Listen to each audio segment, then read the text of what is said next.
au nom de la société civile, sur les opérateurs que vous représentez. Vous savez, le secrétaire général ne décide pas, encore une fois, à la place des États. Il a un rôle de facilitateur, il doit veiller sur l'agenda, il doit organiser le débat avec tout le secrétariat et il doit faire en sorte que les problématiques qui sont posées par l'Assemblée générale, les mandats qui sont donnés soient mis en œuvre. Et parlant des mandats, vous savez comme moi que depuis la création, nous avons enregistré plus de 40 000 mandats que l'Assemblée générale et le Conseil de sécurité ont donné à l'organisation comme mission. 40 000 mandats. C'est presque 4 000 mandats, disons, si on le répartit par an, nous avons un nombre de mandats phénoménal. Sur les 40 000, il n'y a que 4 000 qui ont fait l'objet d'une prise en charge ou qui sont actifs sur la table. Donc c'est dire que 10% des mandats ont fait l'objet d'un engagement.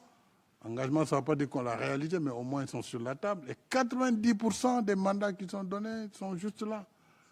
Ils ne sont pas éliminés, mais ils sont là. Donc, je crois que cela aussi doit nous interroger sur les méthodes de travail. Allons-nous continuer à produire comme ça des mandats que personne ne regardera finalement? Ou du moins 90% de ces mandats ne seront jamais suivis depuis 80 ans, c'est le cas. Donc, nous pourrons voir comment amener les États membres à travers les différentes organisations. Ici, nous avons l'ONU, mais nous avons aussi les institutions de Bretton Woods. Nous avons des banques multilatérales. Nous avons d'autres cadres où nous devons engager la réflexion, tout comme la réflexion sur l'annulation de la dette. Il y a des initiatives. Moi-même, j'ai été membre avec un certain nombre de chefs d'État, anciens chefs d'État africains, dans une initiative qu'on appelle ADRIL. C'est une initiative pour le debt relief, donc l'allègement de la dette. Dans l'allègement, il peut y avoir une partie d'annulation. Dans l'allègement, il peut y avoir du rééchelonnement. Il peut y avoir beaucoup de choses. Mais je crois que ce mouvement des idées est déjà engagé.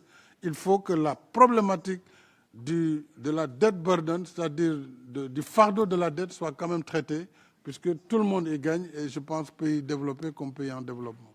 Donc nous allons veiller en tout cas à mettre sur la table ces sujets. Merci Madame la Présidente. Thank you. I now give the floor. Merci. Je donne la parole au Mali, au nom du groupe des États africains.